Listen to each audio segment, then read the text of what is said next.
오늘 하나님께서 주시는 말씀은 사도행전 1장 21절부터 26절까지의 말씀입니다.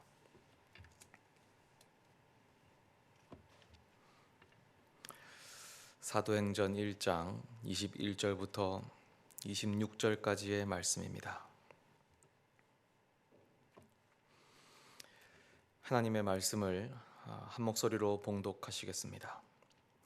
이러함으로 요한의 세례로부터 우리 가운데서 올려져 가신 날까지 주 예수께서 우리 가운데 출입하실 때에 항상 우리와 함께 다니던 사람 중에 하나를 세워 우리와 더불어 예수께서 부활하심을 증언할 사람이 되게 하여야 하리라 하거늘 그들이 두 사람을 내세우니 하나는 바사바라고도 하고 별명은 유스도라고도 하는 요셉이요 하나는 마띠아라. 그들이 기도하여 이르되 뭇사람의 마음을 아시는 주여 이 두 사람 중에 누가 주님께 택하신 바 되어 봉사와 및 사도의 직무를 대신할 자인지를 보이시옵소서. 유다는 이 직무를 버리고 제 곳으로 갔나이다 하고 제비 뽑아 마띠아를 얻으니 그가 11 사도의 수에 들어가니라. 아멘. 제가 어린 시절 교회 학교에서 열심히 불렀던 찬양 중에 이런 찬양이 있었습니다. 돈으로도 못 가요 하나님 나라, 힘으로도 못 가요 하나님 나라. 이 찬양 아십니까? 거듭나면 가는 나라 하나님 나라, 믿음으로 가는 나라 하나님 나라. 이런 찬양이 있었습니다. 지금 돌이켜보면 이 가사가 참 좋습니다. 신학적으로도 적절하고 그렇죠. 돈으로도 못 가고 힘으로도 못 가고 2절에 보면 뭐 미모로도 못 가고 막 그런 가사가 나옵니다. 그러니까 이 노래는, 이 찬양은 우리가 구원받기 위해서는 어떤 자격 조건이 필요한가에 대한 좋은 대답을 해주는 그런 찬양입니다. 오늘 우리가 읽어본 본문에서는 12사도에 들어가기 위해서는 어떤 자격 조건이 필요한가에 대한 해답을 찾아볼 수가 있습니다. 이 본문의 시기상으로는 예수님께서 부활하시고 승천하신 이후에 일어난 일이고요. 남아있던 그 제자들 중에 예수님의 수제자였던 베드로의 주도로 새로운 한 명의 사도를 뽑는 과정을 담고 있습니다. 우리가 잘 알다시피 원래 이 12제자 중에 하나였던 가룟 유다는 예수님을 배반하고 그 이후에 스스로 목숨을 끊었죠. 그래서 베드로는 시편을 인용하면서 이제 비어있는 그 한 자리를 다른 사람이 차지해야 한다, 다른 사람으로 채워야 함이 마땅하다라고 주장합니다. 그러면 과연 어떤 사람이 그 자리에 들어갈 수 있을까요? 베드로가 이제 오늘 본문에서 그 조건을 발표하는 것이죠. 21절과 22절이었는데요. 요한의 세례로부터 우리 가운데 올려져 가신 날까지 주 예수께서 우리 가운데 출입하실 때에 항상 우리와 함께 다니던 사람 중에 하나를 세워 우리와 더불어 예수께서 부활하심을 증언할 사람이 되게 하여야 하리라. 이걸 정리해 보면 그 자격 조건인데 크게 두 가지입니다. 첫째로 예수님의 공생의 기간 동안에 함께 활동했어야 한다, 이겁니다. 예수님 공생의 기간 동안에 많은 제자들이 함께 했습니다. 꼭 12제자만 있었던 것이 아니라 다양한 제자층이 있었습니다. 70인 제자도 있었고요. 누가복음 보면 70인 제자를 파송하는 것이 나오지요. 그리고 여성들 제자들도 있었고 그랬습니다. 그 중에 가장 이 가운데 핵심 제자가 12제자였던 것이지요. 물론 그 안에는 또 그 수제자, 3명의 수제자가 또 따로 더 있기도 했고 그랬습니다. 그러니까 베드로는 첫 번째 자격 조건으로 공생의 기간 동안 우리와 함께 다니면서 예수님께 직접 배운 사람이어야 사도가 될 수 있다라는 조건을 건 것이죠.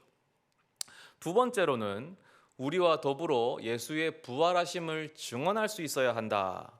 그러니까 예수님의 공생의 기간 함께 했을 뿐만 아니라 예수님의 부활하신 이후에도 함께 했어야 한다는 것입니다. 적어도 부활하신 예수님을 목격해야 한다는 것이죠. 이 두 가지가 사도의 자격 조건이었습니다. 그래서 그들은 그 조건에 맞는 사람을 찾았지요. 한 명이 바사바 혹은 유스도라고도 불리는 요셉이었고 또 한 명이 마띠아였습니다. 그래서 그들은 2명을 이제 뽑은 뒤에 열심히 기도합니다.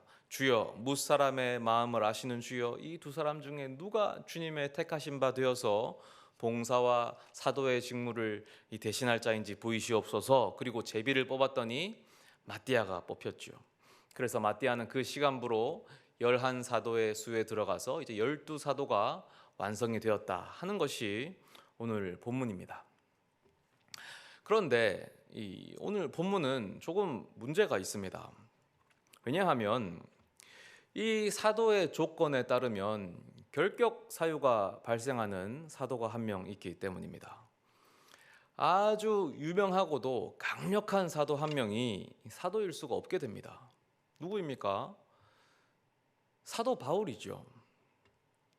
사도 바울은 베드로가 내세운 이 사도의 조건을, 자격 조건을 하나도 만족시키지 못합니다. 사도 바울은 우선 공생의 기간 예수님을 만나본 적이 없습니다. 마주친 적도 없지요. 게다가 부활하신 예수님도 만나본 적이 없습니다. 물론 만나 뵙긴 했는데 그게 좀 애매합니다. 왜냐하면은 환상 가운데 만났지 않습니까? 이 부활하신 예수님이 이 공식적인 활동을 끝내고 승천하신 이후에 이 별도로 환상 속에 만난 것입니다. 그러니까 이게 좀 애매한 것입니다. 그래서 실제로 바울이 초대 교회에서도 공격을 많이 받지요. 네가 사도가 맞냐 아니냐 이거를 계속 공격을 받거든요. 그 이유가 뭐겠습니까? 물론 그의 과거 행적 자체가 그 기독교를 너무 핍박했기 때문에 그런 것도 있겠지만 결정적으로 이 자격 조건 자체에 미달이었습니다. 오늘날로 치면 아예 이 서류 전형의 지원 자격 자체가 안 되는 것입니다. 이 조건을 누가 걸었습니까? 베드로가 걸었지 않습니까? 이 초대교회의 기둥입니다. 반석이고 예수님이 안 계신 지금 누가 뭐라 해도 교회의 최고 책임자죠. 그 베드로가 내세운 조건에 사도 바울은 탈락인 거예요. 이걸 어떻게 이해해야 할까요? 그럼에도 우리가 부인할 수 없는 사실은 이 바울의 사도성이지요. 누가 뭐라 해도 바울은 사도가 확실합니다. 만약에 바울이 사도가 아니다라고 해버리면 이 문제가 심각해지죠. 성경의 권위가 무너지고 신약 성경 중에 절반 이상을 우리가 뜯어버려야 될지도 모릅니다. 물론 그 내용이 뭐 거짓말이 되는 건 아니겠지만 그래도 그 권위와 어떤 신뢰성이 혼란과 시비에 휩싸이게 될 테니까 아주 골치 아파집니다. 하지만 바울은 사도가 맞지요. 왜냐하면 하나님께서 바울을 사도로 인정하셨기 때문입니다. 바울도 이 점을 성경 곳곳에서 증언합니다. 하나님의 뜻 안에서 하나님의 뜻을 따라 내가 예수의 사도로 부르심을 받았다. 그러니 우리가 이제 와서 바울의 사도성을 부인할 수는 없습니다. 그러면 어떻게 해야 하겠습니까? 우리가 보통 이 문제를 해결하는 방법은 이렇습니다. 바울을 어떤 특채로 합격한 사도 정도로 이제 이해하는 거죠. 그러니까 베드로가 처음에 공채 모집을 합니다. 사도 공채 모집이 있고 그래서 마띠아가 뽑힌 건데 그와 별개로 이제 바울은 하나님이 특채로 선발한 그런 사도라는 것이죠. 물론 이것도 맞는 말입니다. 이렇게 이해하면 되는데 저는 오늘 조금 다른 관점에서 이 문제를 바라보려고 합니다.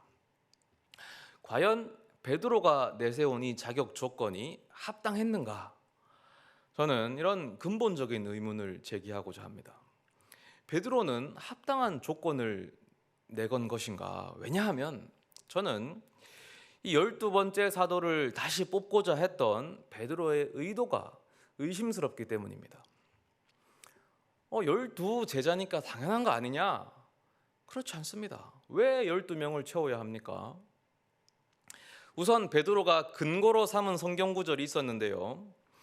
바로 앞에 나오는 오늘 읽지 않았습니다. 제가 읽어드리면 이렇게 베드로가 얘기합니다. 시편 109편을 따서 그의 직분을 타인이 취하게 하소서라고 했으니까 뽑자라고 합니다. 이것이 시편 109편 대표적인 시편의 저주시입니다. 가장 악랄하고 잔인한 저주시인데요. 베드로가 이것을 끌어와서 가롯 유다에게 적용시켰습니다. 그 109편의 내용은 이렇습니다. 이 원수를 저주하는 시인데 저 원수가 망하게 해달라. 망해서 수명도 짧아지고 그 직분도 빼앗기고, 바로 여기서 따온 겁니다. 직분도 빼앗기고 자녀는 고아가 되고 그 아내는 과부가 되고 자녀들은 거지가 되어서 구걸하고 고리 대금업자가 와서 그 소유를 다 뺏어가고 그의 자손이 끊어지고 후대에 그들의 이름이 다 지워지게 해주십시오. 이런 기도를 시편 109편에서 드려요. 그런 시입니다. 그러니까 이런 시가 있으니까 사도는 12명이 되어야 한다. 이게 좀 억지스럽지 않습니까? 물론 예수님을 팔아먹은 원수니까 그 저주받을 만하죠. 그러나 109편은 하나님에게 원수를 갚아달라는 내용이지 그 직분 자체가 중요해서 그 직분을 돌려달라라는 내용은 아니죠. 그러니까 약간 시편을 과장되게 해석한 것입니다. 사실은 베드로에게는 성경보다 더 중요한 이유가 있었습니다.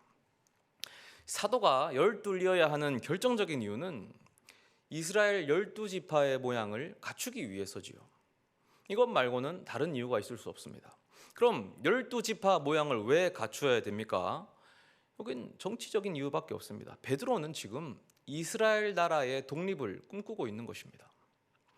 애초에 베드로를 비롯한 예수님의 제자들은 이스라엘 나라의 회복을 꿈꿨습니다. 처음부터 지금까지 언제나 그래 왔습니다. 이것이 왜곡된 하나님 나라인데 로마 제국을 몰아내고 군사적 승리를 이루어서 완전한 독립을 이루는 것, 이것이 그들의 메시아였어요. 모세와 같은 메시아가 와서 또 한 번의 출애굽을 이룩한 뒤에 다윗 왕국의 그 찬란했던 영광을 재현하는 것, 그것이 그들이 꿈꿨던 메시아이고 그들이 꿈꿨던 하나님 나라였어요. 그러니까 제자들이 그 공생의 기간 그렇게 높은 자리에 관심이 많았던 거예요. 예수님에게 물어보잖아요. 하나님 나라가 오면 누가 좌우편에 앉습니까? 그것은 실제로 좌우편 관직을 말하는 거예요. 정말로 높은 자리를 원했어요. 왜냐하면 예수님이 왕이 될 거니까 그 옆자리 누가 앉느냐 물어본 겁니다. 그래서 경쟁한 거예요, 서로. 그러나 예수님의 하나님 나라는 그렇지 않았죠. 전혀 다른 나라였잖아요. 로마 제국을 무찌르는 것이 아니라 오히려 로마 제국에 희생당하셨죠. 그런 이상한 방법을 통해서 죽음이라는 인류 전체가 맞닥뜨린 사망의 문제를 해결하셨죠. 그것이 하나님 나라였습니다. 그런데 예수님이 죽음을 깨트리고 부활하셨는데도 제자들이 이걸 깨닫지 못하는 거예요. 오히려 다시 한번 그 욕망이 또 막 올라오는 거예요. 예수님이 살아나셨으니까 이제야말로 다시 한번 도전해보자. 이스라엘 나라 독립해보자. 회복해보자. 혁명을 일으키자. 그래서 예수님이 부활하시고 40일 동안이나 승천을 못하신 겁니다. 생각해보세요. 예수님이 부활하시고 뭐 하셨습니까? 무슨 기적을 일으킨 것도 아니고 병자를 고친 것도 아니고 뭐 아무것도 안 하시고 오직 성경 가르치셨어요. 제자들 붙잡고 하나님 나라 가르치신 거예요. 꾸역꾸역 가르칩니다. 하나님 나라가 뭔지 그렇게 하고 이제 승천하려고 하시는데 승천의 마지막 순간에 제자들의 질문을 보십시오. 사도행전 1장 6절인데요. 그들이 모였을 때에 예수께 여쭈어 이르되 주께서 이스라엘 나라를 회복하심이 이때니까, 이렇게 물어봅니다. 제자들이 아주 답답하죠. 전혀 이해를 못해요. 이게 40일 이후의 마지막 질문입니다. 승천 직후의 질문. 말귀가 안 통하는 거예요. 여전히 이스라엘 나라의 회복을 기다리는 거예요. 그러고 예수님이 이제 탁 승천하시거든요. 그러니까 제자들이 얼이 빠져가지고 하늘만 바라보고 있습니다. 그러니까 천사가 탁 말하거든요. 사도행전 1장 11절에 이르되 갈릴리 사람들아 어찌하여 서서 하늘을 쳐다보느냐, 너희 가운데서 하늘로 올려지신 이 예수는 하늘로 가심을 본 그대로 오시리라. 제자들이 다시 오시는구나. 그래, 물 위도 걸으셨는데 하늘이라도 못 나르실까? 다시 오시면 이스라엘 나라 회복하자. 그래가지고는 다락방에 모입니다. 모여서 하는 일이 뭐예요? 12사도 채우는 거예요. 12사도 왜 채우는데요?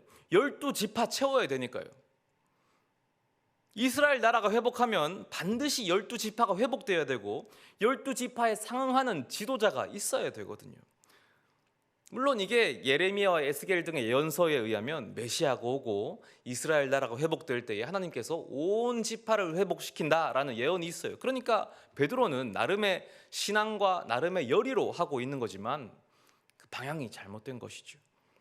그러니까 오늘 본문에서 사도를 새로 뽑는 것 자체가 인정받기가 어려운 것입니다. 그 의도가 불손해요. 시간이 지나고 성령의 시대가 열린 이후와 한번 비교해 보자고요. 사도들이 성령을 받고 진짜 예수님의 뜻을 깨달은 이후에는 다릅니다. 사도행전 12장에서 사도 야고보가 순교하거든요. 죽어요. 그때는 그 빈자리를 채우려고 누구도 시도하지 않습니다.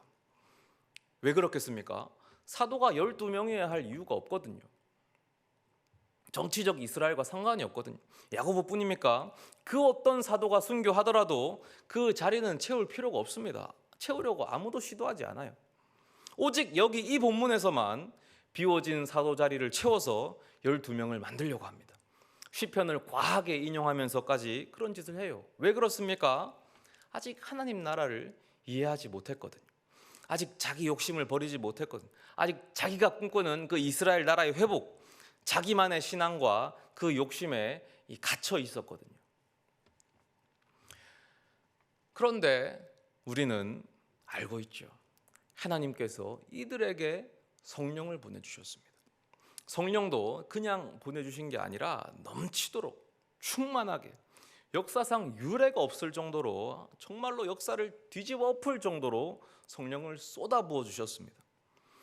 우리가 이 성령 강림 사건을 잘 알고 있는데요. 그들이 다락방에 모여서 기도할 때 성령이 이 하늘로부터 막 급하고 강한 바람 소리가 들리더니 불의 혀처럼 갈라지는 것들이 각 사람의 머리에 임하면서, 그러니까 모두 성령 충만함을 받고 이 방언을 하잖아요. 근데 이 방언은 우리가 하는 방언과는 다릅니다. 이 특별한 방언, 이때만 일어난 방언입니다. 우리가 하는 방언은 그냥 영적 은사인 방언은 말 뜻을 못 알아듣는 방언인데, 이 방언은 말 그대로 방언, 지역 사투리 혹은 외국어입니다. 알아들을 수 있는 말이었어요. 왜 이런 일이 일어나냐면, 이 사건은 창세기 11장의 바벨탑 사건과 대칭되는 역사적 사건이었습니다. 바벨탑 사건으로 회복되었던 이 세상을 하나님께서 회복시킨 거였어요. 바벨탑 사건 아시지요? 인간들이 모여서 탑을 쌓는데 하늘까지 쌓고자 했지요. 인간 죄악의 극치를 보여줬던 사건이었습니다. 그래서 하나님께서 인간의 말을 섞어버리시죠. 서로 말이 통하지 않게 된 사건입니다. 그랬던 것이 이제 사도행전 2장에서 회복되는 것입니다. 섞였던 언어가 풀리죠. 말이 안 통했는데 이제 말이 통하는 거예요. 바벨탑으로 끝장났던 인간 세상이 이 성령 강림 사건으로 새롭게 시작하는 거예요. 그러니까 정말 이 세상은 이 역사를 뒤집어 엎는 사건이었습니다. 그러니까 하나님은 제자들의 부족함을 초월해서 일하시고 제자들이 바라는 것 이상으로 일하시는 분이시죠. 제자들이 바랬던 것은 이스라엘 나라의 회복. 그것이 뭐 아주 악한 것이라고 볼 수는 없습니다. 그것도 나름 성경에 근거한 것이었고 믿음에 근거한 것이었고 열심에 의한 것이었죠. 그럼에도 그것은 아주 제한적인 것이었고 유한한 것이었고 왜곡된 것이었습니다. 어쩔 수 없죠. 인간이기 어쩔 수 없습니다. 그러나 하나님이 주신 것은 무엇이었습니까? 영원한 하나님 나라였죠. 그 증거로 성령을 주신 거예요. 성령을 받은 그들은 더 이상 옛사람이 아니었습니다. 하늘에 속한 사람이 되었죠. 영혼을 사는 사람. 십자가 앞에서 뿔뿔이 흩어졌던 그 겁쟁이들이 이제는 더 이상 죽음을 두려워하지 않습니다. 예수님보다 더 큰 일을 합니다. 하나님 나라를 소유한 자들이 됐기 때문입니다. 성령이 임하셨을 때 강력한 불이 임하니까 전부 다 불에 타버리죠. 제자들이 가졌던 부족함, 연약함, 인간적 욕심, 제한적인 신앙 다 타버렸어요. 하나님이 심지 않았던 것이 다 타버립니다. 하나님은 제자들의 부족함에 제한을 받지 않으시는 거예요. 누가복음 11장에는 기도에 대해서 아주 유명한 구절이 있습니다. 9절부터 13절인데요. 이 화면이 나오는지 모르겠네요. 제가 읽어드리겠습니다. 누가복음 11장 9절부터 13절입니다. 내가 또 너희에게 이르노니 구하라 그러면 너희에게 주실 것이요 찾으라 그러면 찾아낼 것이요 문을 두드리라 그러면 너희에게 열릴 것이니 구하는 이마다 받을 것이요 찾는 이는 찾아낼 것이요 두드리는 이에게는 열릴 것이니라. 너희 중에 아버지 된 자로서 누가 아들이 생선을 달라 하는데 생선 대신에 뱀을 주며 알을 달라 하는데 전갈을 주겠느냐. 너희가 악할지라도 좋은 것을 자식에게 줄 줄 알거든 하물며 너희 하늘 아버지께서 구하는 자에게 성령을 주시지 않겠느냐 하시니라. 다들 잘 아시는 구절일 것입니다. 외우시는 분들도 꽤나 많으시겠죠. 근데 저는 이 구절이 솔직히 말씀드려서 좀 불만스럽습니다. 왜냐하면 이 맨 마지막이 좀 불만스럽습니다. 잘 나가다가 끝에서 구하는 자에게 성령을 주시지 않겠느냐. 맥이 좀 빠집니다. 제일 좋은 걸 주시는 것처럼 하다가 갑자기 성령으로 탁 새거든요. 물론 성령 좋죠. 근데 그냥 우리 한번 솔직해져 보자고요. 이 구절이 평행 구절이 있습니다. 마태복음이 있거든요. 마태복음이 똑같은 구절이 나오는데 마태복음은 끝이 달라요. 맨 마지막이 이렇습니다. 하물며 너희 아버지께서 구하는 자에게 좋은 것으로 주시지 않겠느냐 나옵니다. 아주 은혜스럽죠. 시원하고 만족스럽습니다. 그래서 저는 이런 구절을 인용할 일이 있으면 누가복음이 아니라 사실 마태복음을 인용합니다. 누가복음은 조금 부족한 느낌이 들어요. 왜 그렇습니까? 우리가 기대하는 것이 성령이 아니기 때문에 그렇습니다. 정말로 기대하는 것이 성령이 아니기 때문에. 물론 성령 좋습니다. 성령이 좋고 성령 정말 사모하죠. 성령을 거부한다는 뜻이 아닙니다. 그러나 진짜 다급한 문제가 성령이 아니라는 뜻이에요. 그럼 뭘 기대하느냐? 다 다르겠죠. 각자의 문제가 있겠죠. 자식의 건강, 자식의 학업, 자식의 진로, 자식의 결혼, 혹은 부모님의 건강, 부모님의 평안, 내 어떤 사업체의 문제, 사업의 확장, 성공, 그 외에 다른 닥친 문제들이 있죠. 여러 가지가 있겠죠. 성령은 이런 것들이 다 이루어지고 플러스 알파로 오면 정말 감사한 일 아닙니까? 근데 누가복음은 이렇게 말합니다. 처음에 진행은 아주 좋죠. 생선을 달라는데 뱀을 주겠느냐? 알을 달라는데 전갈을 주겠느냐? 아멘이죠. 왜냐하면 우리는 생선을 원하니까요. 알을 원하니까요. 근데 끝에 가서 갑자기 성령을 주시지 않겠느냐 하면 맥이 확 빠집니다. 실망스러워요. 우리가 기대했던 것은 생선이고 알이지 성령이 아니거든요. 차라리 성령 충만한 생선을 주시던 거예요. 성령 충만한 알을 주셔야죠. 그러고 보니까 똑같죠. 똑같지 않습니까? 베드로랑 우리랑 똑같잖아요. 이스라엘 나라의 회복만 끝까지 생각했던 그 모습과 우리의 모습이 똑같은 거예요. 물론 그들도 성령 바랬겠죠. 그들도 성령 알거든요. 구약에 나옵니다. 하나님의 영. 근데 그 성령 통해서 무엇을 기대했겠습니까? 이스라엘 나라의 회복을 기대하죠. 왜? 구약에 성령 받으면 무슨 일 하는지 아십니까? 전쟁합니다. 성령 받으면 전쟁에서 대승 거둡니다. 삼손이 하나님의 영 받아서 블레셋 다 때려 부순 거 아닙니까? 그러니까 성령 기대해서 뭘 꿈꿨겠습니까? 이스라엘 나라의 회복 꿈꿨겠죠. 그러니까 우리랑 똑같은 거예요. 우리가 바로 베드로고 우리가 바로 제자들인 거예요. 베드로가 자기 욕심, 자기의 세속적 욕망 포기하지 못해서 성경까지 끌어와서는 보기 좋은 말로 포장하면서 교회의 책임자라는 그 중요한 위치에서 새로운 사도를 선발했습니다. 모르긴 몰라도 나중에 사도 바울이 활동하는데 그렇게 어려움을 많이 겪었던 것에 베드로의 책임이 상당했을 거라고 봅니다. 안 그랬겠어요? 우리가 바로 베드로예요. 우리 욕심을 포기 못하고 우리 욕망을 포기 못하죠. 하나님 앞에 가지고 가는 그 기도 제목들을 잘 헤아려 보십시오. 베드로가 꿈꿨던 이스라엘 나라와 너무 닮아 있지 않습니까? 물론 베드로도 나름의 신앙으로 한 것입니다. 이것을 무조건 나쁘다고 할 수 없습니다. 무조건 나쁘다는 게 아니에요. 신앙적 열의가 있었어요. 그것을 무조건 욕망이다, 욕심이다 하면 안 된다 치부할 수 없어요. 왜냐하면 인간이란 복잡한 존재거든요.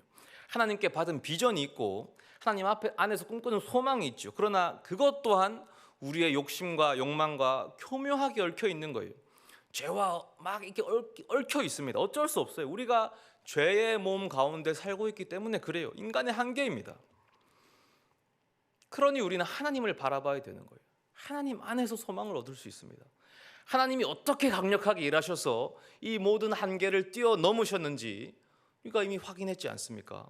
우리가 베드로와 똑같다는 것은 절망의 이유가 아니고 비난의 이유가 아닌 거예요. 오히려 감사와 소망의 이유인 것이죠. 왜냐하면 하나님께서 그 못난 베드로를 교회의 기둥으로 만들어내셨기 때문입니다. 우리가 베드로와 똑같다면 하나님도 우리들도 교회의 기둥으로 만들어내실 수 있는 거예요. 불과 오늘 한 장 뒤인 사도행전 2장에서 베드로는 한 번의 설교로 3,000명을 전도합니다. 3장에서는 하반신 장애인을 일으키고 5장에서는 공회의 그 고문 속에서 복음을 당당하게 선포하고요. 9장에서는 죽은 과부 도르가를 살려내고요. 10장에서는 이방인 그 고넬료에게 세례를 줬더니 성령이 불같이 임합니다. 그야말로 완전히 작은 예수가 되죠. 베드로가 잘난 게 아니었습니다. 사도행전이 보여주고자 하는 것은 하나님께서 어떻게 사도들을 통해서 그 구원의 행보를 이어가시느냐 이것입니다. 하나님께서 어떻게 성령을 통해서 소망 없는 제자들을 변화시키고 그 제자들을 작은 예수로 바꾸셔서 계속해서 당신의 사역에 동참시키시느냐, 그래서 이 땅에서 하나님 나라를 확장하시느냐, 그것을 보여주는 거예요. 그 사역은 지금도 계속되고 있죠. 그래서 주님이 그 동역자를 찾으시는 거예요. 그렇다면 그 자격 조건은 뭐겠습니까?